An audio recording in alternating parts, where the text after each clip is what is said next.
सुबह में school school छोड़ने गई ना लड़की को, तब देखा मैंने। नहीं वही तो है कि लोग बाग देख भी रहे हैं। मेरे तो पर्शियन कैट मार दी थी लोगी ने अभी कुछ दिनों पहले। इसीलिए सुबह ना लड़के को फोन करा कहीं चले हमारा कटका हुआ तो 2 घंटे में आ जाते हैं।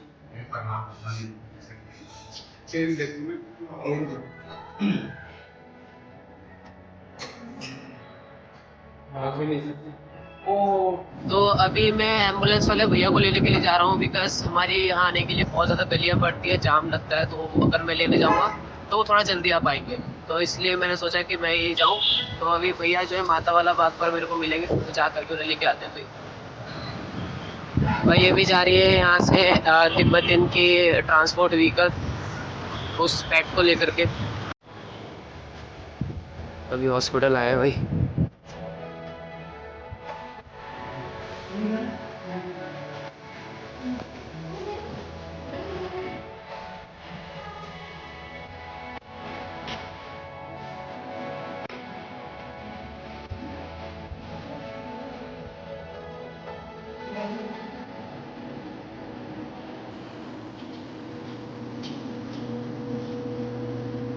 तो गाइस अभी फाइनली भैया मेरे साथ है। और भैया कब तक हो जाएगा कुछ? हाँ, अभी तो सर्जरी इसकी होगी थोड़ी देर में। उसके बाद जैसे ही होता है मैं आपको बताता रहूंगा क्या क्या दिक्कत है। जी। और आप इसमें बच्चे देखना। हाँ। और पूरा आपको बताऊंगा कि क्या क्या हो रहा है, क्या क्या। इससे सारा अपडेट हमें मिलता रहेगा और मैं वो शेयर करता रहूँगा सभी के साथ। और मैं स्कैनर डाल दूंगा सभी को उस पर डोनेट करना है। सो गाइस फाइनली इतने लंबे प्रोसेस के बाद हमने फाइनली जो डॉग था उसको रेस्क्यू करवा दिया है। अब आती है इसकी मेन स्टोरी पे कि एक्चुअल में हुआ क्या था और क्या क्या चीज़ हमने करी है इसको कराने के लिए साजिद ट्रस्ट की तरफ से, जो कि मेरा अपना खुद का ट्रस्ट है जिसके थ्रू हम ये सारे काम कर रहे हैं। तो सबसे पहले भाई मॉर्निंग में सुबह के टाइम में आपको बताता हूँ, मैं सो रहा था जस्ट। मेरी मम्मा मेरी बहन को छोड़ने के लिए स्कूल गई एंड रास्ते में रेलवे ट्रैक पड़ता है जहाँ पे उनको वो डॉगी दिखी। वो फीमेल डॉग थी और उसका एक लेफ्ट साइड का पूरा लेग जो था वो कट था। तो वो पहले तो वहाँ पे रुकी भी बहन को छोड़ने के बाद एंड उसके बाद मेरे पास आए। उन्होंने ऐसी बातों में मेरे से पूछा कि वो क्या मतलब कि पहले भी ऐसे हो चुका है सिचुएशन कि मैंने बिल्लियों वगैरह को रेस्क्यू करवाया है जिनको काफी ब्लड वगैरह हुआ है या फिर बहुत ज्यादा चोट है। तो हमने ऐसे पूछा कि तूने पहले बिल्ली को किस तरह से रेस्क्यू करवाया था। तो मेरे दिमाग में एकदम डाउट आया कि मम्मी ऐसे तो नॉर्मली सवाल नहीं पूछ सकती, कुछ ना कुछ सिचुएशन तो हो ही रही होगी। तो मैंने पूछ लिया तो उन्होंने मेरे को बताया कि ऐसे ऐसे मैंने एक डॉग देखा है जिसकी पूरा एक लेग ट्रेन से कट हो चुका है। सिचुएशन ऐसी थी कि सुबह सुबह का समय था, 8:30 बज रहे थे और उस समय पे कोई वेलफेयर अवेलेबल नहीं होता है।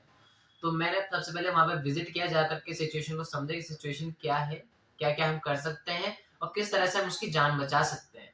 अब यहाँ वीडियो में आप देख सकते हो किस हिसाब से उसका लेग कट है और बहुत ज़्यादा पेन में वो थी। तो सबसे पहले हमारा टारगेट था एनजीओ को कांटेक्ट करना। हमने सभी एनजीओ को कांटेक्ट किए बट किसी ने फ़ोन नहीं उठाया और जिन्होंने उठाया उन्होंने सिर्फ हमसे सिर्फ एक ही सवाल किया, मतलब जवाब दिया कि वो 10 बजे के बाद ही उनके ओपन होंगे।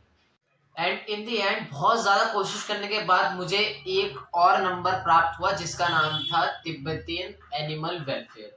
मैंने उनसे कांटेक्ट किया एंड उन्होंने मुझे अपने एम्बुलेंस वाले का नंबर दिया, जिनसे मैंने कांटेक्ट करके ब्रजेश भैया से बताया कि क्या क्या सिचुएशन है। वो मसूरी जा रहे थे एंड वो रास्ते में से लौट करके वापसी आए और उन्होंने भाई उस डॉग को रेस्क्यू करवाया मेरे साथ। एंड उसके बाद हम दोनों उसको लेकर के चले गए भाई माजरा से आगे आईएसबीटी पुल क्रॉस करने के बाद उनका वेलफेयर है तिब्बतियन वेलफेयर, वहां पर जाके हमने उसको फाइनली इलाज के लिए दे दिया है।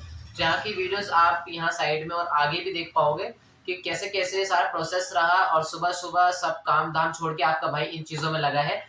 तो मेरी सिर्फ एक ही रिक्वेस्ट है आप सभी से हाथ जोड़ करके कि आप करके थोड़ा सा ये सोचे कि एनिमल्स हैं और कुछ लोग हैं जिनकी आप मदद कर सके एक सर्टेन अमाउंट से, जैसे कि 10 रुपए दिन 20 रुपए दिन। तो आप ये जो साइड में स्कैनर दिख रहा है ना, आप इस पे डाल करके और उसके नीचे ऐड नोट का ऑप्शन आता है जब आप पैसे डाल होते तो उसमें लिख दिया करें कि हम इतने पैसे इस वजह के लिए डाल रहे हैं और इतने इतने कंप्लीट हो जाए। जैसे कि आपने 10 डाले, कल 10 डाले, तो आप लिख दें 10 + 10 = 20। फिर उसके नेक्स्ट डे 20 + 10 = 30। यानी कि इस तरह से अगर आप पैसे हमें सेंड करना चाहें और इस ट्रस्ट को आगे बढ़ाना चाहें जिससे कि हम और लोगों की और एनिमल्स की मदद कर सके, क्योंकि देखो मैं भी अकेला ये चीजें नहीं कर सकता, जितना मैं कर सकता हूँ उतना मैं करूंगा जहां तक मेरी हद है, लेकिन उससे ऊपर मैं नहीं कर सकता बिकॉज मैं भी एक स्टूडेंट हूँ। मैं कुछ अलग काम नहीं करता हूँ, तो मुझे सबकी सब मदद चाहिए। तो एकदम इजी तरीके से अगर आप सभी लोग में से कोई भी करना चाहे तो इस तरह से कर सकता है। और कुछ भी अगर स्पॉन्सर करना चाहे, जैसे लोगों के लिए कुछ खाना बनवा के दे दे तो हम उसको डिस्ट्रीब्यूट कर सकते हैं, और भी बहुत तरह की चीजें, तो उसके बारे में हम आगे बात करेंगे। अभी जैसे मेरे को फंडिंग होती है वो सिर्फ मेरे अकाउंट में ही होती है, और ये अकाउंट बिल्कुल खाली रहता है, ये मेरा सेकंड अकाउंट है, तो इसी के अंदर सबकी फंडिंग आती है। तो आई एम रिक्वेस्टिंग यू कि आप थोड़ा सोचें इस बारे में और थोड़ी थोड़ी फंडिंग हमें करें। और गाइस जो भी पैसे आप लोग भेजेंगे उसका पूरा प्रॉपर हिसाब इसी चैनल पे डलेगा, और मैं अपने दूसरे चैनल्स के थ्रू भी डालूंगा। ये साजिद प्लस की तरफ से एक चैनल बन रहा है, उस पर सारा हिसाब डेली अपडेट हुआ करेगा शॉर्ट वीडियो के थ्रू। ये कितना पैसा हमारे अकाउंट में आ रहा है, कितना इस्तेमाल हो रहा है हर जगह पे, तो आपका पैसा कोई वेस्ट नहीं जाने वाला। आप सवाल जवाब सारे पूछ सकते हो मेरे इस वाली आईडी पे, साजिद जोन, ये मेरी इंस्टाग्राम की पर्सनल आईडी है, उस पर आप डीएम करके सारे मेरे सवाल जवाब इससे रिगार्डिंग पूछ सकते हो। बस मैं चाह रहा हूँ कि ये जो मेरी कोशिश है ये थोड़ा आगे बढ़ जाए और हम बहुत सारे लोगों की मदद कर पाए आप लोगों के थ्रू। तो प्लीज इसमें सपोर्ट कीजिए, अपना योगदान दीजिए और समझिए इस चीजों को। तो भाई इसके बारे में अगर किसी को कोई भी जानकारी चाहिए हो तो वो मेरी इस वाली आईडी पे जो मेरी पर्सनल है साजिद जोन इंस्टाग्राम वाली पे, उस पर डीएम करके फील फ्री होकर आराम से पूछ सकता है कि किस हिसाब से हम ये काम कर रहे हैं, आपकी फंडिंग कहाँ जाएगी, क्या क्या चीज़ें हैं, वो सारी जानकारी आपको उधर मिल जाएगी।